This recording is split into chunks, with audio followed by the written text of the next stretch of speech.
Foi. Olá, pessoal. Boa tarde a todos. Se estiverem me ouvindo, pode compartilhar aí, comentar no chat.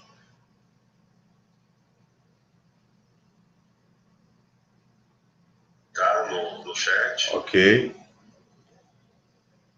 É um prazer estar com vocês aqui nessa tarde, nessa webinar tão bacana, um tema, acredito que bem atual, né, para a situação na qual nos encontramos nesse momento.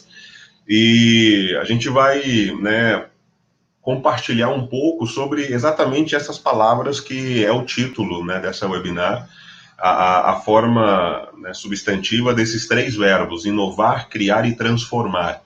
Acho que tem tudo a ver com escola, né, está diretamente relacionado a aquilo que nós fazemos nas escolas, tá? E aí vamos começar um pouco com essa ideia ou essa palavra, né, de inovar, inovação. E eu acredito que é importante para a gente, para além de falar de uma palavra, entender o que ela representa é muito importante. Então, inovação é uma palavra muito usada, mas às vezes carece de significado real, de algo palpável que a gente realmente consiga perceber de forma clara e objetiva. E eu entendo que inovação ela tem muito a ver com evolução, tá? Evolução na forma de sociedade, não tanto evolução no sentido biológico do termo, tá? Eu não quero causar polêmicas aqui, não é essa a intenção, mas é evolução no sentido de relações sociais. Eu acredito que a inovação ela está diretamente relacionada com a evolução na forma da sociedade agir e interagir entre si. Para a gente dar um exemplo prático para isso que eu estou dizendo, se a gente analisar a partir do que os livros nos dizem de como era o relacionamento do senhor feudal com o camponês que ocupava parte do seu território, a gente vai perceber que essa relação é bem diferente da forma como, nos dias de hoje, o empregador se relaciona com o funcionário ou com o prestador de serviço, não é? Então, eu acredito que inovação ela está muito atrelada, relacionada à forma como nós evoluímos na maneira de relacionar-nos uns com os outros. A evolução dos modelos sociais ela está atrelada ao conceito de inovação, ao meu ver. Tá? E aí, falando disso, eu quero convidar vocês, né, um sentimento um pouco de nostalgia aí. As pessoas que são contemporâneas a mim, não precisamos revelar idade, pessoal, deixa isso para depois. Mas vão lembrar dessa cena, fazia parte do episódio Castelo Rá-Tim-Bum, senta que lá vem história. Então vamos entender como que a inovação ela precisa estar presente dentro da escola, e eu vou fazer essa associação a partir de uma ciência que está hoje, nesse cenário atual, permitindo conexões entre pessoas, mesmo que isoladas fisicamente uma das outras. Então, em homenagem aos, né, contemporâneos, senta que lá vem história, tá ok? E algumas provocações aqui. Vamos pensar junto comigo. O que justifica qualquer ciência na grade de ensino básico em relação ao cenário global, tá? E enquanto vocês pensam nessa provocação, eu quero, né, de forma bem breve aqui, apresentar um pouquinho sobre a trajetória, né, que a gente tem trilhado até o momento. Eu me defino, pessoal, como um viajante, não porque viaje muito, mas porque encara cada situação da vida como oportunidade para novas experiências. E se há algo de interessante no viajar tradicional, é que você tem a possibilidade de viver experiências novas. mas eu prefiro encarar isso como algo cotidiano. Então, mesmo quarentenado em casa nesses dias, eu estou vivendo experiências novas a cada momento. Isso para mim é uma viagem. E eu já viajei um pouco também, né? Tive alguns projetos, experiências morando no México, na Colômbia, na Venezuela. Voltando para o Brasil, fiz licenciatura em computação pelo Instituto Federal do Triângulo Mineiro, no interior de Minas Gerais, e atuo aí junto a escolas, editoras, grupos educacionais, nesse conceito, né, de inovar de forma criativa para que isso venha trazer transformação para quem de fato importa nesse processo educacional, que são os alunos, né, na linha final dessa de toda essa comunidade escolar, né? Beleza? E vamos lá então. Provocação para vocês. O que justifica a presença de uma ciência na grade de ensino básico? De forma geral, tá? No cenário global. Vamos pensar. O que justifica a presença da matemática, por exemplo, na grade de ensino? Já parou para pensar sobre isso? Por que é importante para as escolas considerarem a geografia, ciências da natureza, ciências exatas, como parte básica do currículo de ensino, no cenário global? O que vocês acham? Mais uma provocação. Será que sempre se ensinou leitura e escrita para os alunos desde a primeira infância? Será que todo mundo, desde todas as épocas, pensando lá na Idade Média, né, os gregos, os sofistas, será que todo mundo sabia ler e escrever desde a primeira infância? Certamente não. E por que eu faço essa provocação a vocês? Para dizer exatamente isso. Conforme a sociedade evoluiu na forma de se relacionar uns com os outros, da mesma forma as instituições de ensino também evoluíram. Elas inovaram, trazendo para o seu cerne aquilo que a sociedade demandava de outros indivíduos. Então, na época em que apenas alguns sabiam ler e escrever, né, era dos escribas, né, até mesmo o rei, vamos pensar, até mesmo a pessoa poderosa, ela precisava recorrer ao escriba para poder registrar de forma textual os acontecimentos mais importantes do reino. Então, era uma habilidade, era um conhecimento reservado a muitas poucas pessoas. Mas conforme a sociedade evoluiu na sua forma de relacionar-se uns com os outros, isso se tornou algo comum a todos, necessário a todos. E é por isso que entendo que inovação na escola é você trazer para os alunos aquilo que é atual, aquilo que é novo, aquilo que é condizente ao mundo em que essa pessoa, essa criança, esse aluno vive. Então, o que justifica uma ciência dentro da grade curricular, a gente trabalhar isso dentro da escola, é exatamente a necessidade da escola inovar, trazer sempre o novo, ser atual, né? Ao cenário em que ela se encontra. E é por isso que escola não são prédios, escola não são edificações apenas, escola é pessoas, porque a mudança, a transformação está diretamente atrelada, né, às pessoas, ok? E, portanto, inovação é equivalente à evolução. A escola inovadora é a escola que evolui. Escola inovadora é aquela que acompanha a evolução da sociedade, das relações sociais, certo? Perfeito, estou vendo alguns comentários, né? Sene Nascimento dizendo, trazer o conhecimento é inovar. Exatamente, trazer a ciência atual, relacionada ao contexto do aluno no qual ele vive, isso é parte da inovação. Vamos, né, falar melhor sobre isso mais à frente.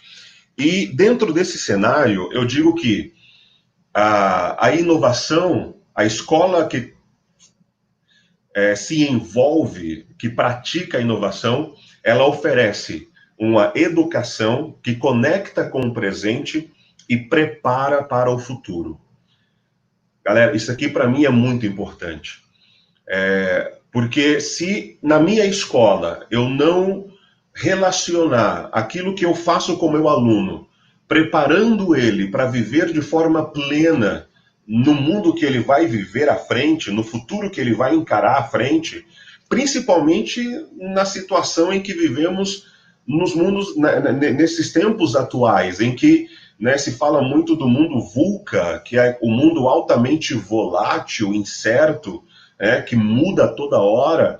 Eu não sei qual é o futuro, como será o futuro que o aluno que hoje está no Fundamental 1, no primeiro ano do Fundamental 1, com 6 anos de idade, eu não sei qual é o futuro que ele vai encarar, mas eu preciso, de alguma forma, trabalhar com ele hoje, preparando esse indivíduo, esse aluno, essa criança, para esse futuro que ele vai ter pela frente. Só que eu não posso desconectar esse aluno do presente. Eu preciso respeitar e conectar aquilo que eu faço na escola com o presente desse aluno, com o que ele vive hoje. Isso é muito importante. Então, para mim, a escola inovadora é aquela que evolui e oferta uma educação que conecta com o presente e prepara para o futuro, certo?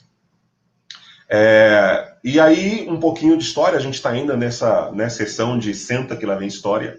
Qual é a história da computação, né? Nesse papel todo? Da onde vem a computação? Faz sentido isso ser visto como uma ciência? Será que trazer a computação para a escola é inovação? Vamos ver isso agora, tá? Da onde surgiu a computação? Veio, né, do espaço? Não, naturalmente não. A computação é criação do homem, é criação nossa, tá? Vamos só de forma bem breve entender da onde vem a computação. Em 1834, um homem inglês chamado Charles Babbage, ele idealizou a primeira máquina analítica. Existem várias referências ao primeiro computador, né, o ábaco, que era usado para cálculos, né, de números maiores, quantidades maiores, né, e também é válido, isso é válido. Mas dentro da comunidade científica, né, no campo da ciência da computação, existe um enorme respeito e agradecimento a esse inglês, Charles Babbage, porque foi a primeira pessoa a mentalizar uma máquina que fizesse cálculos de forma analítica. Então, é considerado ali entre os primeiros computadores, e há um dado interessante que ele não conseguiu construir a máquina, porque na época dele não havia tecnologia suficiente para criar as peças que ele havia desenhado, mas anos depois, o governo inglês, né, a partir dos projetos que ele havia esboçado, construiu a máquina de Babbage e ela se encontra em exposição em um museu na Inglaterra. E um dado muito interessante aqui, o primeiro algoritmo a ser escrito no mundo foi escrito por uma mulher. A primeira pessoa a conversar, entre aspas, com um computador foi uma mulher chamada Ada Lovelace. Ela era uma francesa amiga, né, conhecida de Charles Babbage, e ela idealizou uma forma de inserir informações por meio de cartões perfurados dentro dessa máquina, que seria a máquina analítica de Babbage. Então, os meus parabéns a todas as mulheres, tá? Você pode comprovar com fatos históricos que computação tem tudo a ver com mulheres, ok? A primeira pessoa a escrever um algoritmo foi uma mulher. Continuando nessa linha de história, pessoal, a gente tem lá na década, né, dos anos 30, início ali dos anos 40, durante a Segunda Guerra Mundial, este inglês, Alan Turing, ele consegue quebrar a enigma dos alemães, aquela máquina que os alemães usavam para trocar comunicações entre eles de forma que os aliados não conseguissem interpretar essas mensagens. E essa foi a máquina que Alan Turing utilizou. Esse computador funcionou. Então, o conceito de números binários, né, uma fita com dígitos binários, é o material, a matéria-prima que essa máquina utilizava, né, e se atribui ao Alan Turing, né, o fato heróico de ter encurtado a Segunda Guerra Mundial em aproximadamente 2 ou 3 anos. Então ele tem um nobre título de o homem que mais vidas salvou na Segunda Guerra Mundial, não pelo fato de ter batalhado na linha de fronte, mas porque a partir desse invento, dessa criação, ele conseguiu encurtar a Segunda Guerra Mundial, evitando aí uma perda de vidas gigantesca.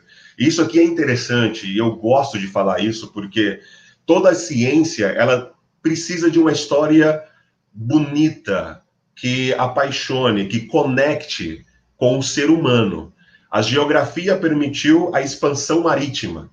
A matemática permitiu ao homem acumular, fazer cálculos e organizar grandes quantidades de itens, né, ao longo da história.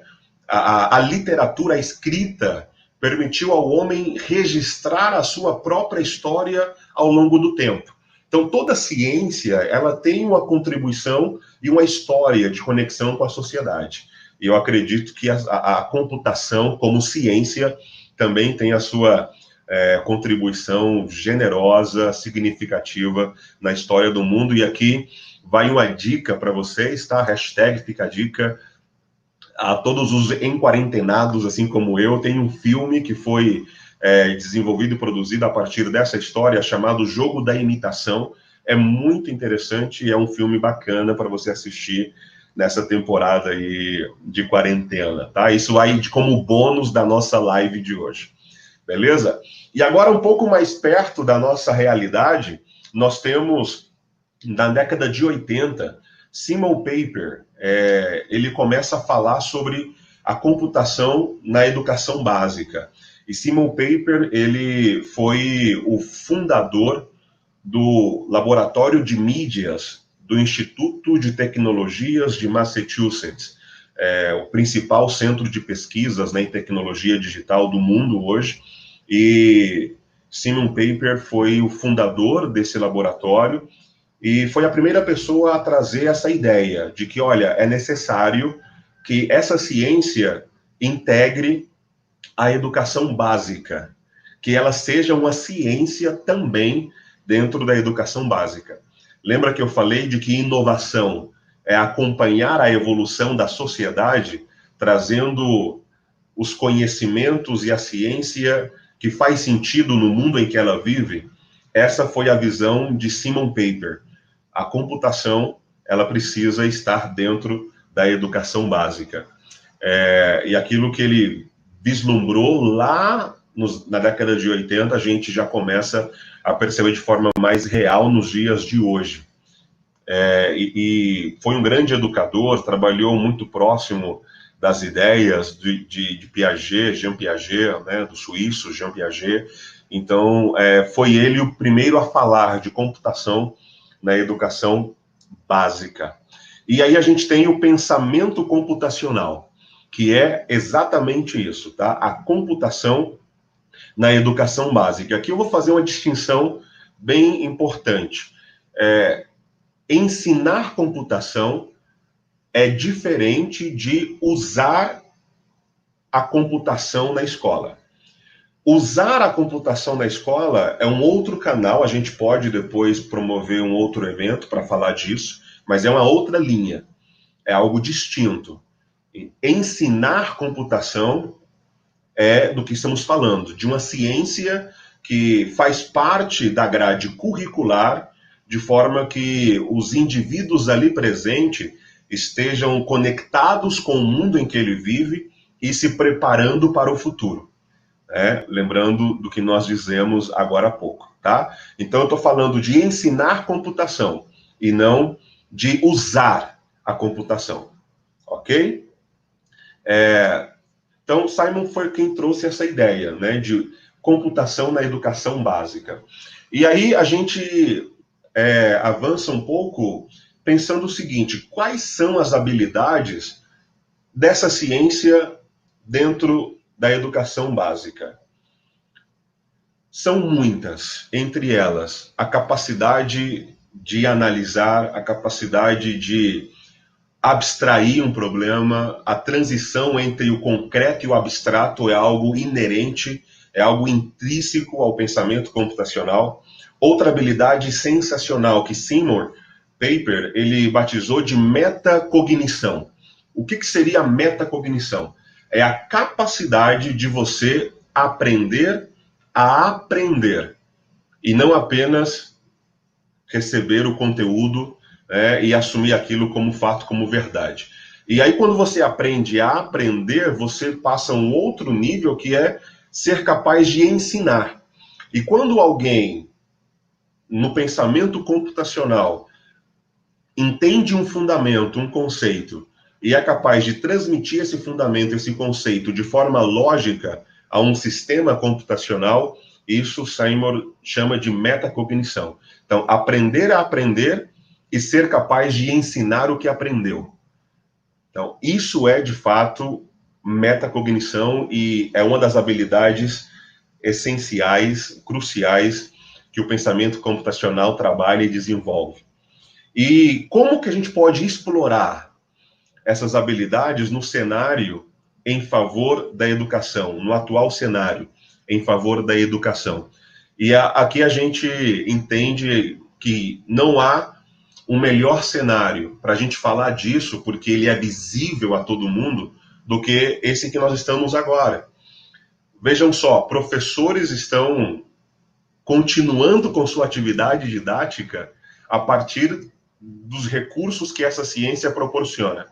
E quando eu tenho a comunidade escolar percebendo o pensamento computacional como ciência e todas as suas potências, eu desenvolvo a habilidade do aluno, a habilidade da comunidade escolar de serem letrados digitalmente e alfabetizados digitalmente, capazes de fazer uso dessa ferramenta e entendendo ela como potência para ampliar as possibilidades de interação, mesmo quando isolados fisicamente.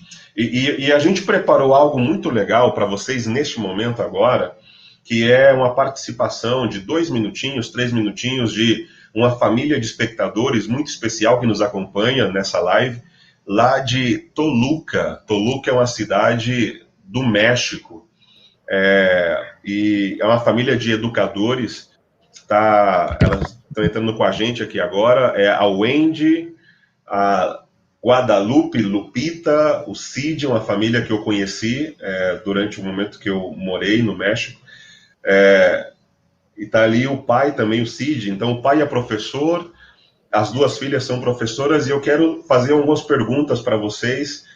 Vocês estão me ouvindo? Lupita, Cid, Wendy? Sim, sim. Sim, tudo bem? Oi. Escuchamos perfeitamente. Boa tarde, muito obrigada pelo convite.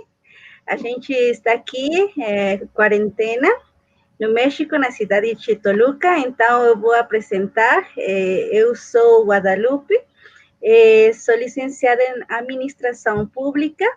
A minha irmã, Wendy, é professora de ensino médio.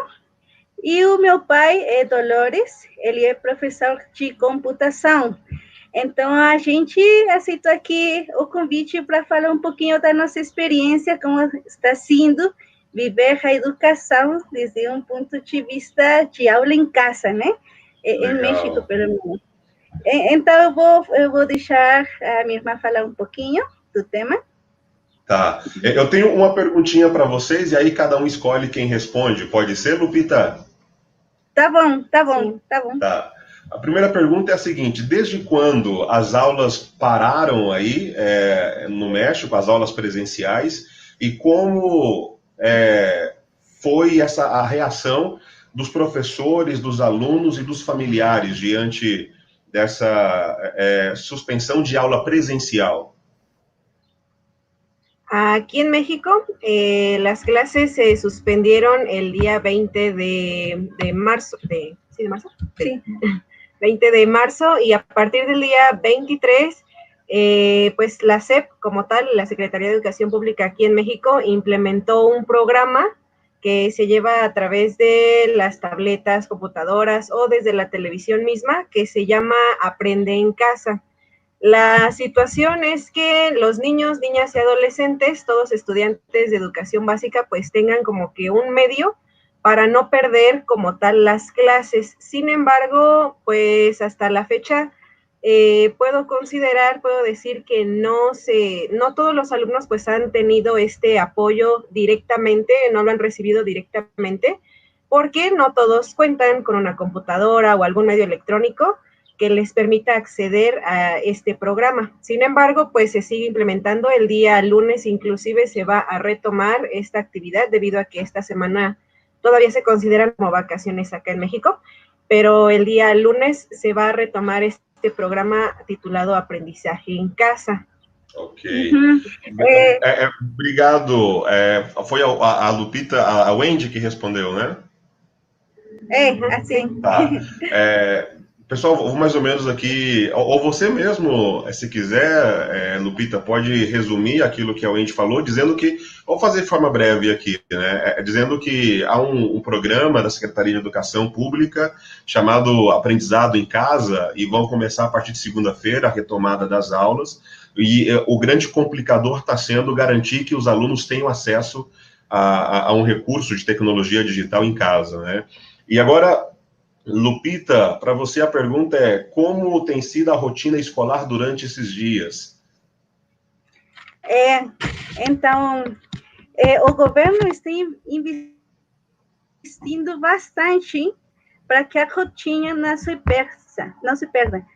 Então, eles estão a promoção da educação, não somente online pela internet, também está a utilização da TV aberta. O ensino tem uma distribuição de horário, de tal forma que as crianças possam se dividir as aulas. Por exemplo, os meninos do ensino fundamental pegam aulas em TV aberta de 8 a 9 da manhã. As crianças do ensino fundamental 2 pegam aulas de 9 da manhã às 10. Então, é para todo o estado de México. Isso também para fortalecer um pouquinho que as crianças possam estudar com os pais pertinho, né? Ao não ter um professor em casa, o professor na tela, ele fala a aula e conhecimento, mas a criança está com o pai para que ele possa lhe ajudar a resolver as tarefas, né? É um pouquinho isso aí. Ok. Obrigado, Lupita. Uma última pergunta, bem rápida, para o Dolores. Ele foi meu professor de computação durante um tempo no México também. Tive aulas com Dolores. Dolores, gusto hablarte, gusto saludarte. Qué bueno que aceptaste la invitación para estar con nosotros aquí. Rápidamente te pregunto, ¿qué impactos tú crees que ese escenario, todo lo que vivimos hoy, nos dejará en la educación de México? Después de eso, ¿no? Toda crisis pasa. Y cuando esa pase, ¿cuál crees tú que serán los impactos que tendremos en la educación de México? El primer impacto que veo yo, haciendo a un lado el esfuerzo del gobierno, el esfuerzo de los profesores, yo creo que el primer impacto va a estar dentro de la familia. Porque ahora los padres tienen que regresar a aquella época en la que ellos eran los principales educadores, cuando la escuela no estaba organizada como en nuestros días. Ahora los padres están teniendo que fungir justamente como el educador principal en casa, con ese niño que, claro, tiene el fortalecimiento a través de la tecnología. Sin embargo, el niño no tiene la interactividad como la tiene directamente con su papá, con su mamá, que está ahí a su lado, al cual le puede consultar, al cual puede cuestionar de manera inmediata. Entonces el padre ahora está realizando una labor muy importante que será la que quede marcada en su vida y en la historia misma, de que la familia tendrá que ser el primer punto, la primera fuente de enseñanza. Después el gobierno haciendo el esfuerzo, claro, a nivel nacional que le corresponde, y después todo el magisterio. Yo desde mi punto de vista veo que la tecnología ayuda, sí, fortalece, sí, pero principalmente estará en la familia el poder de la enseñanza. Muitas gracias, Dolores. Pessoal, né, o Dolores aí dizendo que ele acredita que isso vai trazer uma participação mais direta da família no processo de formação dos filhos. Olha que legal. E na visão dele também isso vai despertar nas políticas, né, públicas de educação um olhar mais atento para essa possibilidade de usar ferramentas, recursos da tecnologia digital. Que bacana. Dolores, Cid, Lupita, un gustazo que nos acompañara ese ratico aquí. Sigan acompañándonos, viéndonos, que esto tiene más 30 minutos aquí de charla, de conversación. Y muchas gracias una vez más. Un abrazo a todos. Se les quiere y se les extraña mucho.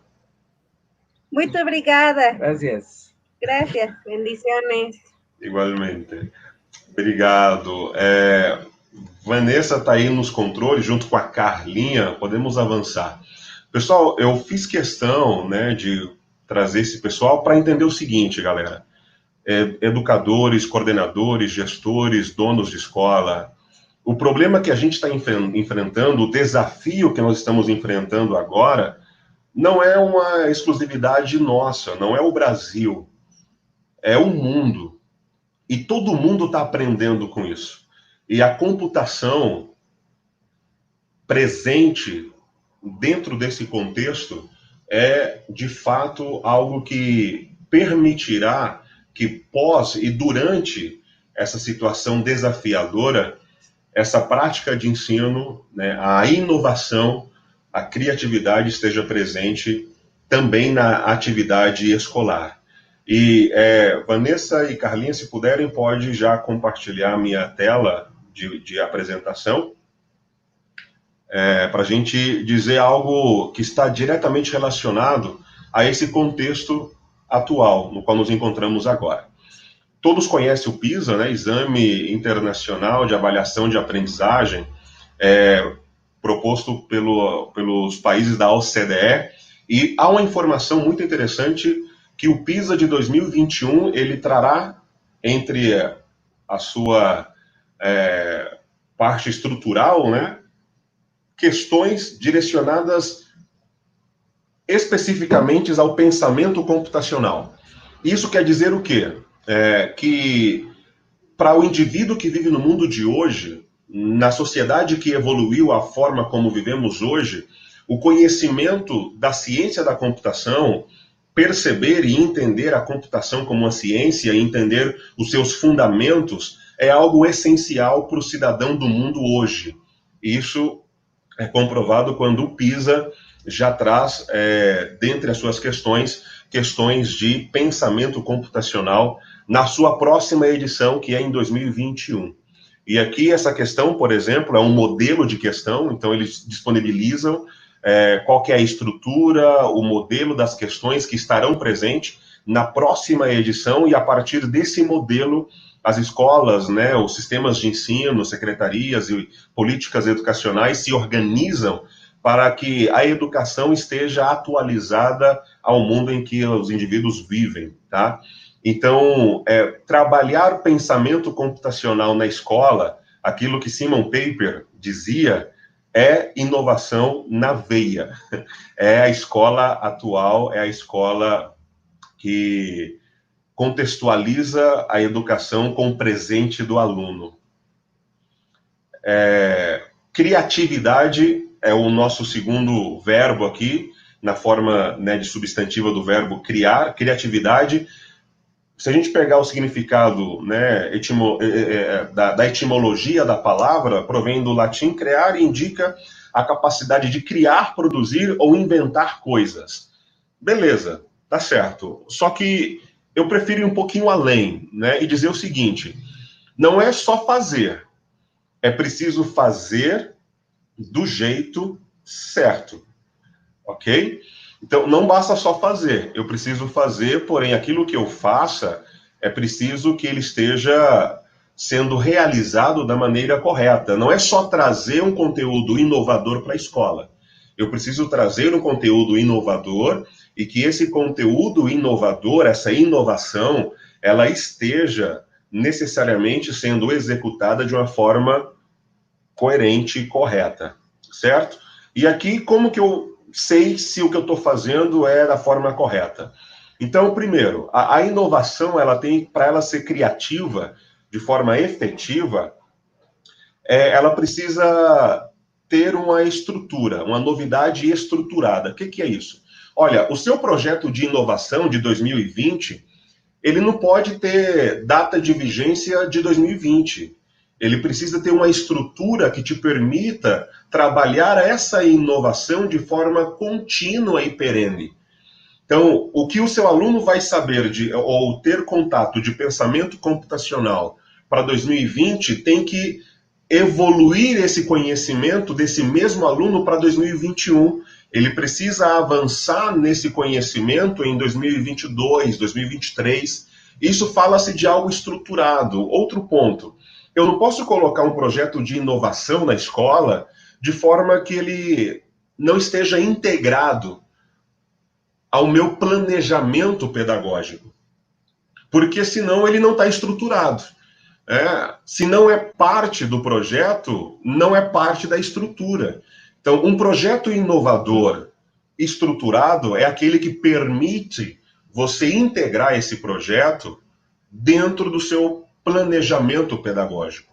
Não pode ser um projeto solto, né? Um projeto isolado, que atende apenas uma parte dos seus alunos. Se eu estou dizendo que isso é um conhecimento essencial para a escola inovadora, porque o mundo hoje é digital, a Base Nacional Comum Curricular fala na 5ª competência geral sobre cultura digital, e os verbos que ela traz dentro dessa competência geral são compreender, analisar, interpretar e criar a partir da tecnologia. E isso não pode ser feito apenas para um grupo de alunos que tenham maior afinidade com o tema.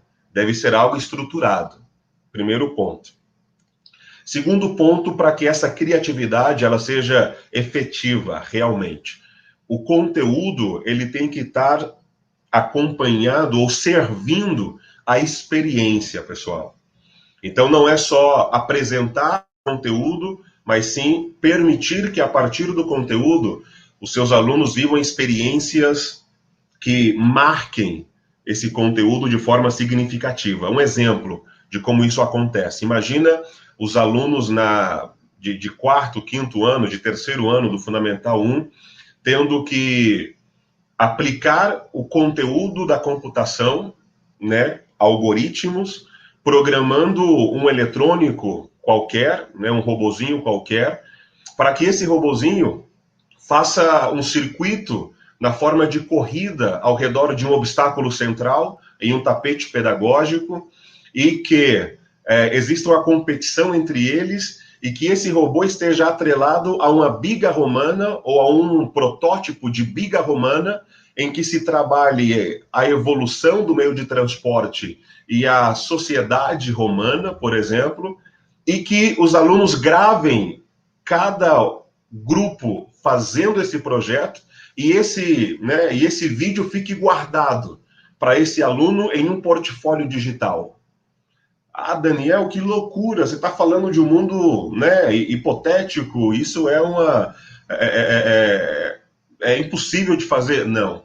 Isso é o que uma das soluções, né, complementares da Somos oferece, é parte de uma aula. O que eu acabei de narrar é uma aula que eu já apliquei, que eu já vi, que eu já ministrei para alunos de 3º ano do Fundamental 1. Então, essa experiência grava aquele conteúdo que foi usado para eu ter a experiência, para eu vivenciar a experiência. Então, aquela era do conteúdo rei, ela passou. O conteúdo continua na nobreza, mas não é mais rei. Agora ele é um duque, talvez, é um príncipe.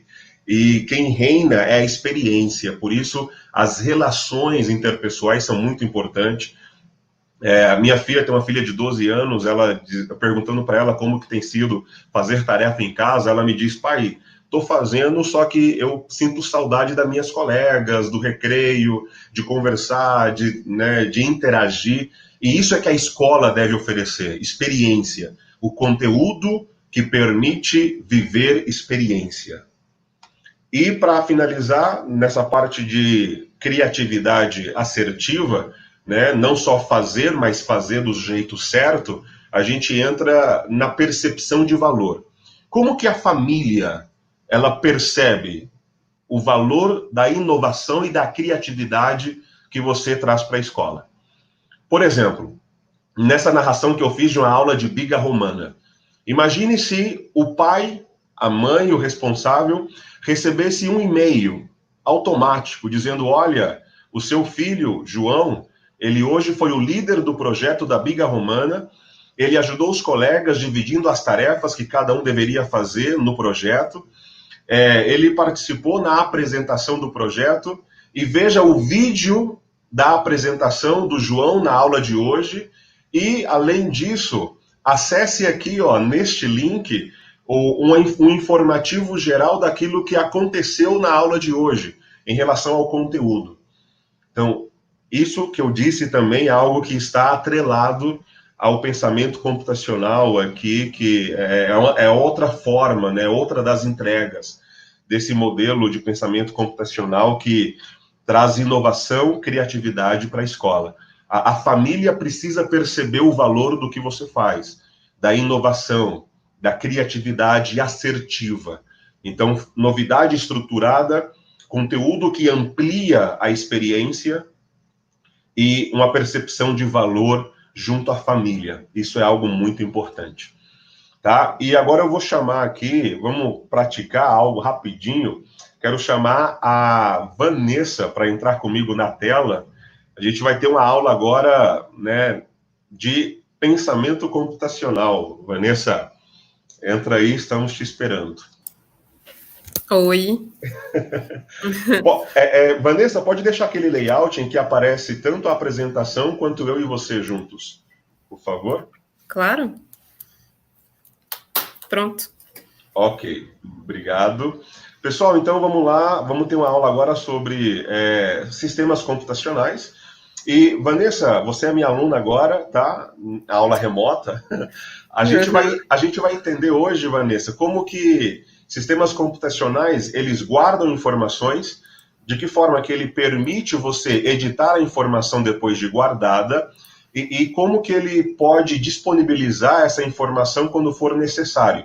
São ações muito importantes para o computador, porque imagina você, cada vez que você desliga o seu notebook, ele perdesse todas as informações que ele contém. O que aconteceria no dia seguinte? Ia ser bem triste.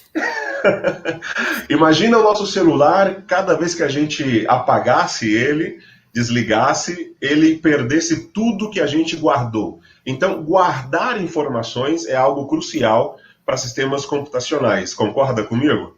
Claro. Vamos lá, então, entender como que o computador guarda informação, permite a edição da informação e como que ele disponibiliza essa informação depois que ele a guardou. E por que que isso é importante? O compartilhar informação permitiu a evolução da humanidade. Então, eu não preciso esperar que uma carta chegue até mim para eu ter contato com essa informação que a carta contém, porque por meio desse recurso da computação de compartilhar informações quase que instantaneamente, isso permitiu uma evolução enorme da humanidade. Concorda? Sim. Perfeito. Agora o seguinte, como será que computadores encontram informação? Te pergunto, o computador é inteligente, Vanessa? Acho que sim, né? De fato, não. O computador ele apenas é lógico, né? A inteligência é do homem. Pensamento computacional existe mesmo sem computador, mas nenhum computador existe sem o pensamento computacional. A inteligência é nossa. é inerente ao indivíduo, é a habilidade do homem, tá bom? Então, você é mais inteligente que o computador, Vanessa. Não só você, mas todo mundo que está com a gente aqui. Existem, basicamente, 3 modelos em que um computador encontra informação. A primeira é de forma linear, a segunda é de forma binária e a terceira é de forma agrupada. Vamos entender um pouquinho sobre isso nessa atividade que vamos fazer neste momento. Vanessa, usando apenas a lógica, eu vou adivinhar qualquer número que você pensar, de 0 a 7, apenas fazendo 3 perguntas. Será que é possível? Podem comentar com a gente aí também, se quiserem, pessoal. Será que eu consigo? Eu quero que você pense no número, escreva no papel aí, não mostre na tela, não mostre na câmera, e fazendo 3 perguntas, eu vou acertar que número é esse, tá?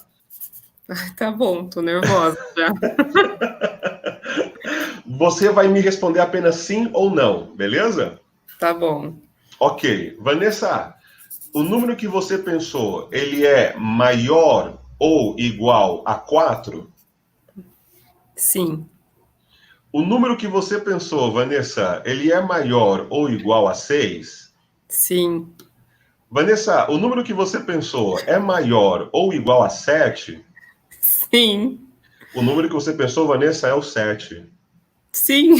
Mostra, deixa eu ver. Opa. Ok, legal.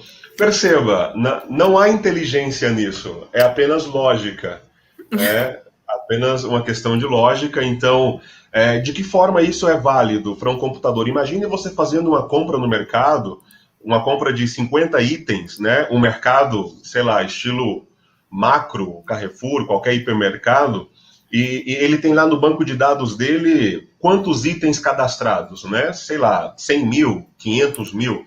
Imagine se não houvesse uma forma lógica dos computadores encontrar essa informação.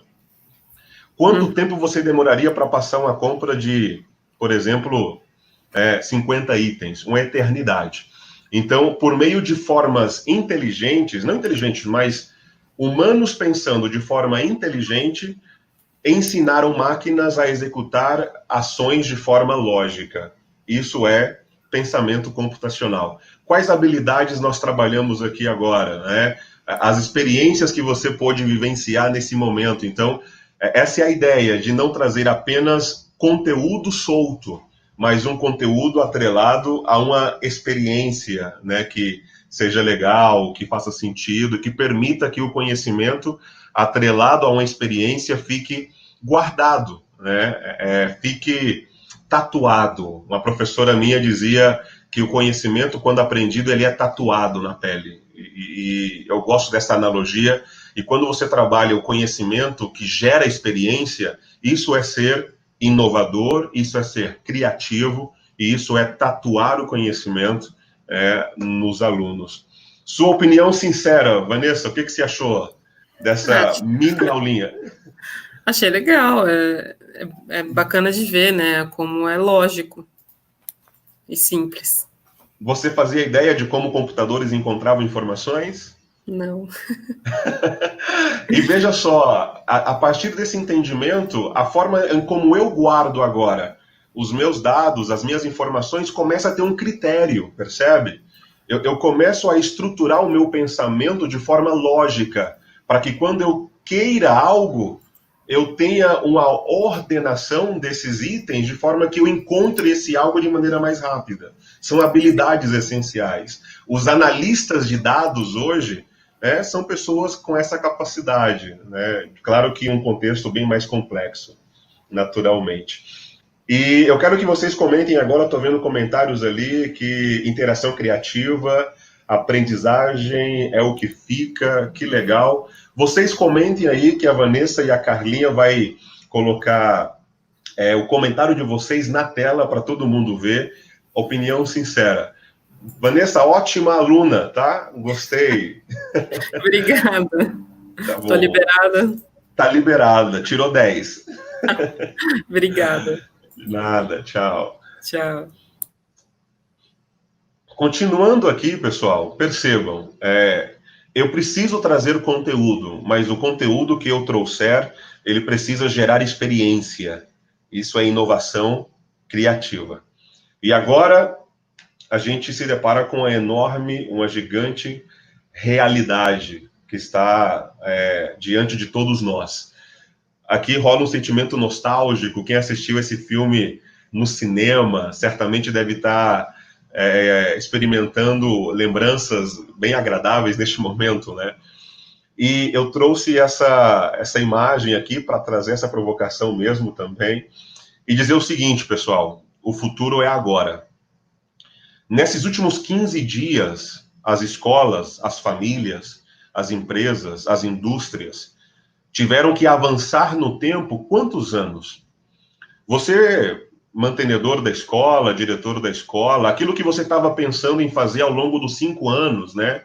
De trazer fluência digital, de trazer cultura digital de forma estruturada, você teve que fazer aquilo que pensava executar em 10 anos, fazê-lo em uma semana, né? Em 3 dias, 4 dias, o futuro chegou. Então, o planejamento mais decantado que a gente tinha talvez em mente para os próximos 4, 5 anos de trazer o digital, de trazer a computação para a escola, não apenas o computador, mas a computação para a escola, isso é necessário agora.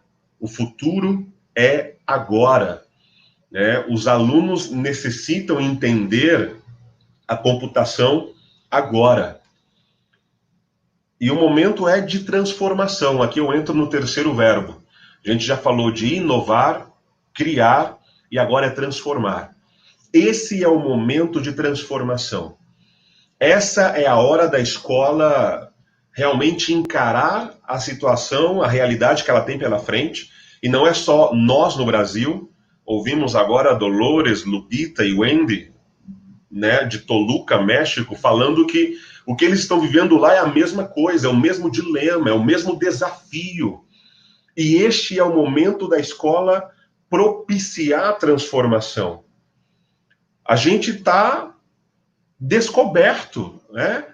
Professores varando madrugada, tentando entender como que funciona anexar um arquivo no e-mail, o que é uma mídia de áudio, vídeo, PDF, de texto, que diferença há?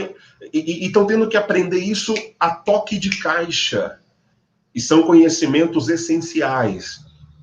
E o pensamento computacional, ele propicia aos alunos entenderem essa ciência como algo essencial, como um recurso disponível a eles para que eles consigam dar continuidade à aprendizagem, à escola, dar continuidade em um outro cenário, e não só a escola, mas também jornalismo, empresas de vários segmentos tendo que se reinventar usando essa ciência para não parar, né? A computação está contribuindo para manter a educação viva.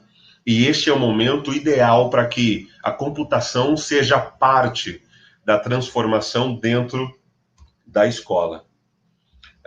E uma outra provocação a vocês: nada será como antes, depois do que estamos vivendo. Esse é um fato. A família não será igual, os alunos não serão iguais, a escola também não pode ser igual. Esse é um fato. Eu não estou dizendo que a aula presencial ela vai perder o seu valor, ela tem o seu valor, principalmente no campo das experiências, desenvolver projetos, trabalhar resiliência, trabalhar a colaboração, trabalhar o trabalho em equipe, né? Pensar nas formas de você trabalhar projetos de forma segmentadas e compartilhadas. A segmentação, a ideia do pipeline, né, de você ter um grande problema. A decomposição é um dos fundamentos do pensamento computacional. Então, você perceber que em um único projeto existem pessoas fazendo atividades diferentes, mas que no final todas elas devem convergir para um mesmo objetivo, isso é decomposição de problema e atribuição de tarefas de forma inteligente. E isso é feito nas escolas, né, no pensamento computacional. Os alunos entendem que eu estou fazendo aqui o chassi da biga romana, meu colega está fazendo a programação no computador, meu outro colega está fazendo a calibragem do robô no tapete pedagógico, e no final, o que cada um está fazendo precisa convergir para um mesmo objetivo.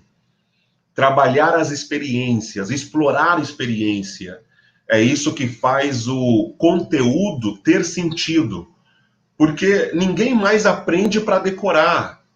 Conteúdo que vem como decoreba, para os nossos alunos de hoje, não faz sentido.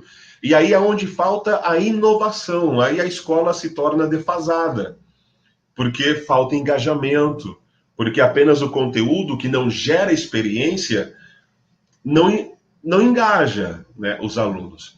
E é importante, então, que depois do que está acontecendo agora, essas possibilidades ampliadas, elas sejam realidades. Imagina o aluno recebendo, dentro da ideia de sala de aula invertida, o desafio previamente ao encontro com o professor em sala de aula, e quando ele vier para a sala de aula, ele já vem com uma bagagem de conteúdo em que ele vai usar para viver experiências junto com os colegas. Acredito que vai ser muito nessa linha o que as famílias vão demandar, o que os alunos vão demandar e o que a escola estará fazendo. Um modelo híbrido, explorando mais, sem dúvida alguma, essas possibilidades, essas potencialidades. Outro ponto interessante: o que a sua escola vai fazer com toda essa informação e conteúdo que ela produziu, que ela gerou nesses últimos dias? Como é que será a tratativa desses dados? Outro ponto importante. Outro ponto interessante. Existe uma categoria de aplicações, aplicativos, né, chamado controle parental, em que a família, eu, por exemplo, como pai, vou obsequiar um celular para minha filha, só que antes de entregar o celular para ela, eu instalo um aplicativo no celular dela e esse mesmo aplicativo instalo no meu. E aí eu consigo gerenciar o aplicativo da minha filha, o celular da minha filha, a partir do meu aplicativo no meu celular. Ela não consegue instalar nenhum outro aplicativo no celular dela sem a minha autorização. Eu consigo definir por quanto tempo ao dia ela vai usar o aplicativo, em que horário que ela pode usar. Imagine a sua escola oferecendo, junto com aquilo que você entrega, esse recurso para a família. Porque desconectar os alunos, a gente já percebeu que não fez sentido. E insistindo nessa linha de desconectar o aluno na escola, é o que está tornando o trabalho agora mais difícil. E aí a questão é manter o aluno conectado, porém de forma consciente, de forma assertiva e permitindo que a família entenda que a escola é, sim, inovadora, criativa e que ela está trazendo inovação de forma estruturada. E claro que o medo, eu estou vendo alguns comentários, né? O medo faz parte do crescimento, faz parte do inovar, do criar e do transformar. Se não sentíssemos medo, seria estranho. Perfeito comentário da Sene Nascimento. E situações de crise, momentos de crise, acelera mudanças. Momentos de crise acelera transformações, que é o nosso próximo ponto, tá? A transformação, ela necessariamente passa pela escola. A transformação, ela passa pela escola. Todas as pessoas que eu citei aqui contando a história da computação ao longo dos anos, Simon Paper, Alan Turing, Charles Babbage, todos eles começaram a jornada dentro de uma sala de aula. certo? Começaram dentro de uma sala de aula, dentro de uma escola, numa cadeira, assim como a da sua escola hoje. E toda a transformação que nós vemos no mundo, ela começou dentro de uma sala de aula, no espaço que você gerencia, que você administra. Não existe transformação na sociedade, senão através da escola. E essa é a provocação. Precisamos inovar, precisamos fazê-lo de forma criativa, para que, de fato, a escola traga à sociedade a transformação que ela demanda, que ela precisa, que ela necessita. Ok? E aqui uma palavra, né, de alento. Juntos somos a transformação. Existe muitas soluções, né, nesse momento sendo apresentadas, e é natural, você deve fazer uma curadoria. Hoje em dia não é mais acesso à informação, hoje em dia é a qualidade da informação, como que eu filtro, como que eu qualifico a informação. Hoje a disputa não é para você ter acesso ao conhecimento, ele ficou democratizado, todo mundo tem acesso a tudo. O problema é como que eu qualifico, o que é importante, o que vale, o que atende, o que vai fazer com que a minha escola seja percebida como inovadora, criativa e transformadora. Nos projetos que eu venho trabalhando e acompanhando de perto, existem soluções complementares dentro daquilo que a Somos faz, né? O grupo Somos, a companhia Somos, tem muito disso que a gente compartilhou com vocês aqui nesse bate-papo dessa tarde, e eu acredito que pode ser por aí o início de você avaliar, peraí, a inovação que eu estou trazendo, ela é contextualizada com o mundo que o meu aluno vive, porque a educação que eu ofereço, ela deve ser conectada com o presente e preparando para o futuro. Ela é estruturada, essa criatividade, esse fazer, ele é assertivo, e isso me permite a transformação que a escola, né, deve realizar. Acho que esses são os pontos que eu queria compartilhar com vocês nessa tarde de hoje. Durante a semana, tá? Para quem fez o cadastro, registrando o seu e-mail, serão enviados algumas informações sobre o que a gente falou aqui nessa live de hoje, e para que você possa aprofundar dentro desse tema, aprofundar dentro dessas soluções. E eu quero até deixar um spoiler para vocês aqui.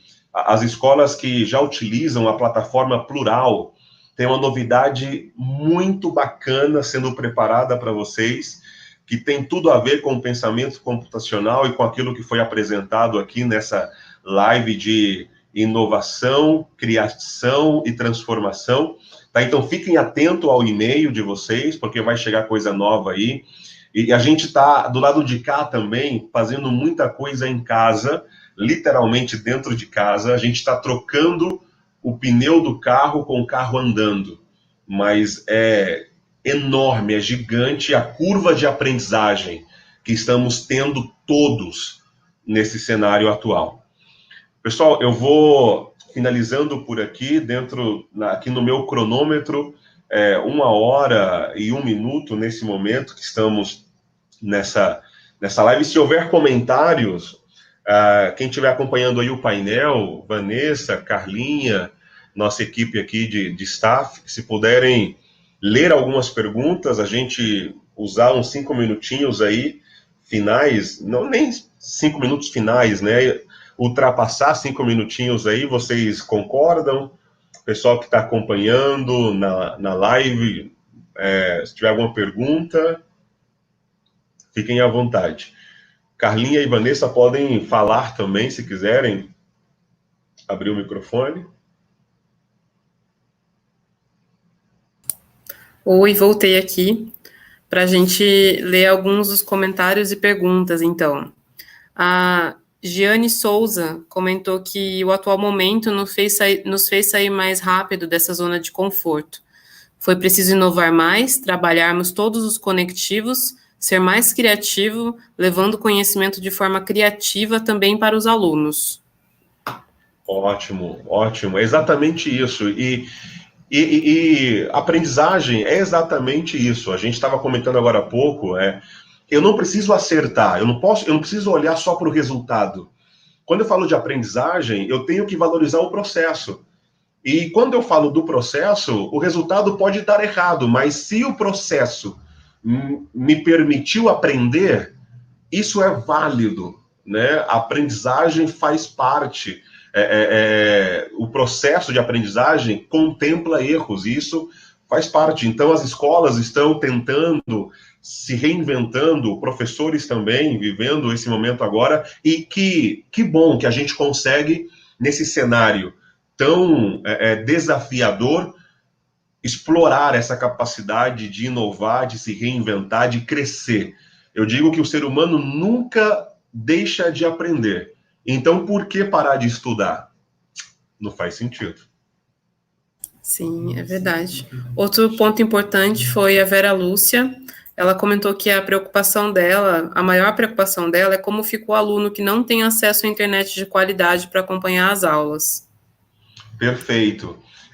Existem dois pontos, né? A internet por si e a internet de alta velocidade. Então, se o aluno já tem a internet, mesmo que de baixa velocidade, de tráfego de dados, existe a possibilidade de você enviar o arquivo.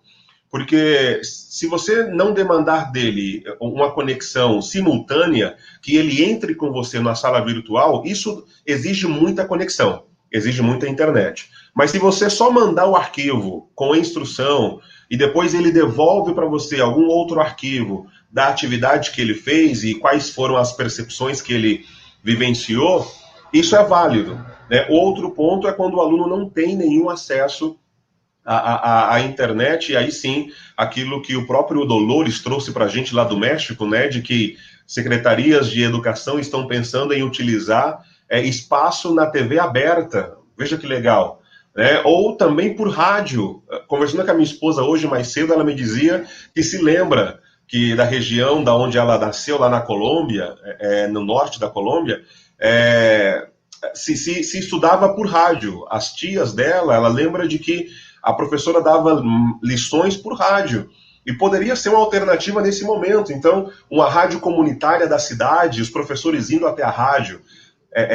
Esse momento está ensinando para todo mundo. E é uma oportunidade para que todo mundo aprenda, né, e se conecte e cresça juntos. Certo. Outro comentário também foi do Silvio Aguiar. Ele está perguntando, na verdade, se tem alguma dica de inovação e criatividade para ser usada na educação infantil com crianças de 3 a 4 anos. Ótimo. É um público bem mais sensível, né? Porque ali o estudo orientado é peça-chave, diferentemente dos alunos do Fundamental 2 ensino médio. E o que a gente está propiciando? Criando um material, né? Enviando, o que a gente sugere, né? Enviar um material em que você oriente o pai e a mãe na atividade. Então, lembra do que eu falei do Simon Paper, da metacognição, que não é só aprender e aprender a aprender, mas é aprender a ensinar. Agora a escola tem que ensinar a família, literalmente. Então, envie o comunicado, um recadinho, um vídeo para o pai e para a mãe, de como que ele vai conduzir aquela atividade, qual é o objetivo daquela atividade, e de que forma o aluno pode fazer uma autoavaliação ou uma avaliação se a atividade surtiu o efeito desejado. Então, aquilo que a gente está, né, desenvolvendo aqui internamente, está tendo essa abordagem. Envia o comunicado, um videozinho para a criança assistir, porque tem uma empatia com a professora, né, com o tio, com a tia da escola, mas faça também um conteúdo que comunique o pai, comunique a mãe, porque o estudo dele é orientado, aprendizagem orientada, no caso do infantil. Então, algo que a gente tem feito aqui é meio que esse conteúdo híbrido, que converse com a família, também converse com o filho, e que a família consiga ser esse elo de ligação aí entre, né, aluno e aprendizagem, no processo de aprendizagem do aluno. Ótima pergunta, gostei. Sim, e a Maria Mana também perguntou se você teria alguma orientação, através das suas experiências, de como apresentar uma aula online para os adolescentes, porque eles não querem ligar a câmera muitas vezes, então acho que também tem uma outra dificuldade, né, diferente da educação infantil. Ótimo, perfeito. Perceba o tamanho do nosso desafio, pessoal. E eu vou dar um spoiler aqui, semana que vem vai ter uma live falando muito sobre isso, sobre a rotina de ensino e aprendizagem do aluno do ensino médio, nesse momento agora. Como que ele aprende a aprender, estando sozinho em casa, porque não lhe falta conteúdo, sejamos sinceros, conteúdo ele tem de sobra, mas como que ele se gerencia, como que ele aprende a aprender em contato com o conteúdo. E aí existem algumas técnicas bem legais que eu não quero falar tudo agora para não avançar no conteúdo da próxima live da semana que vem, mas para os alunos do ensino médio, alunos do Fundamental 2, ali mais perto da etapa final, né, do Fundamental 2, eu diria que é muito importante você criar combinados com a turma. Então, delega responsabilidades, determine um aluno para ser o gestor do grupo, por exemplo, e que estabeleçam combinados. Então, que não seja opção não ter aula. Se a questão é você não se exibir, né, diante da câmera, ok, vamos respeitar isso, mas então vem cá, vamos pensar numa solução alternativa, crie combinados com a turma, e aí durante o processo você pode ir de forma progressiva, paulatina, abrindo caminhos para que eles se sintam mais confortáveis nesse ambiente que é novo para eles também. É totalmente novo. E há uma das dicas que será apresentada na live da semana que vem é sobre organização de espaços de aprendizagem em casa. Então, às vezes, o aluno não quer abrir a câmera porque ele talvez tenha um notebook lá na sala, na cozinha, e tem gente passando, há uma invasão do espaço interno da casa. Então, pode orientar ele aí para um cantinho em que o fundo seja uma parede branca, como eu estou fazendo aqui, e ele pode sentir mais à vontade nesse formato. Enfim, há várias dicas, há filtros também, aplicativos que permitem você colocar filtros e você vê que há alguém, mas não vê a pessoa. Há várias dicas bem interessantes, mas eu acho que vale muito chamar para perto esses alunos e dialogar, né, com eles, qual que é a maneira, né, e que não seja opção o não ter aula, né, que há recesso de aula presencial, mas a escola permanece viva e combinar algumas formas de entrar num comum acordo. A gente já avançou 10 minutos, Van, do tempo previsto. Acho que para ser, né, justos aí com o pessoal, a gente encerra por aqui. Certamente deve ter muitas perguntas mais. Vocês podem entrar em contato com a gente lá na página que você fez a sua inscrição. Existe a forma de você se contactar com a gente por e-mail. E fiquem à vontade. A gente quer agora, mais do que nunca, unir forças. Eu terminei com esse último slide exatamente para isso, né? Juntos somos a transformação.